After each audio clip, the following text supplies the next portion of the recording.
Hi everyone, I'm still jet lagged from Photokina in Germany, but it's Photo Plus time in New York now, so expect a shitload of new announcements to be coming out from all the big brands. They will have been holding some things off. I just introduced the Nikon 7200 f4, you can see on the link there, and they've also updated their V series, their 1 series, and now it's the V2. And I've got to say, I actually quite liked the V1. I know a lot of people wrote off Nikon 1s in general because the sensor's too small and it's rubbish in the same way that they did Micro Four Thirds. And then when they saw these are so small, then Micro Four Thirds wasn't so bad anymore. But the image quality coming off them was really good. And as I said at the time, the focus capabilities of the 1 series just blew my mind. So the V2 is meant to improve on both of those things.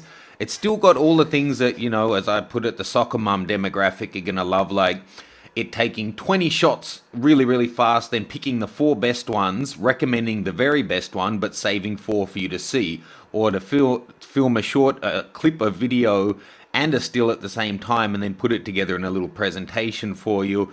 Best photo selection, all kinds of great, helpful stuff like that to help you get the shot. But it's claiming, the world's fastest autofocus still and the world's fastest camera full stop at up to 60 full resolution shots per second or 15 frames a second with full autofocus.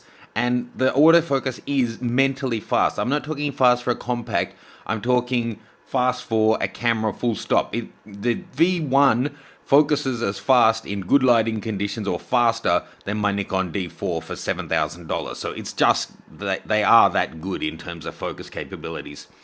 Now, taking a look, it has been significantly chunkified. Now, I wonder if that's going to attract more enthusiast photographers who want all the manual controls and something a bit more substantial because the V1 was really svelte, or if they're running the risk of, alienating the soccer mum audience. So let's take a look at the shots side by side. So this is the V1, very, very svelte, not a lot in the way of buttons and that kind of thing, and then just a little hot shoe on the side here to pop on a tiny little flash. There's the back of it, loaded up with buttons, the viewfinder, electronic. Very different on the new guy. So here it is, big grip on it, which for someone with hands like mine will really appreciate that. Compared to the old one, nothing. And then look how much this viewfinder has grown, thanks largely in part to it having a built-in flash now, and then the optional flash that you can pop on there sits on top of that guy. So I think I've got a shot of that. It looks like really quite huge once you pop the big external flash that's an option onto it. So there you go, you're not looking like a toy camera anymore. And then comparing the backs, the new one, much more, slimline, clean, paired back, the buttons over to the left-hand side, far fewer buttons. This command dial that only had 4 options is now up on top and is fully featured. And, that's putting controls at your fingertips now, so you can really scroll through and make adjustments, adjust your aperture, adjust your shutter speed conveniently on it. There's no point saying a camera's got, in my opinion, full manual controls if it's a major pain in the backside to actually change them. So for me, I think the design, this would make it more likely for me to buy than it was. I wonder how it will go down with people who were, loving the fact that it was so small and svelte. No doubt this is going to add weight along with the features and the extra grip.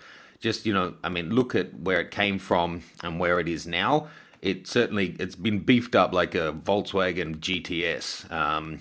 Hopefully the performance is still there and it isn't going to, become this growing and growing thing that adds features and then loses the portability, which was such a great factor.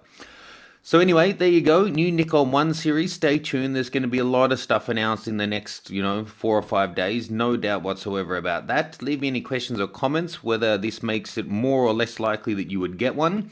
If you're not a fan of the 1 series, let me know if you've actually used it and tested it out and seen the image quality, or if you are basing it largely on the size of the sensor. I know a lot of people just won't consider it because of that. Anyway, see you soon, guys. More news and reviews coming your way.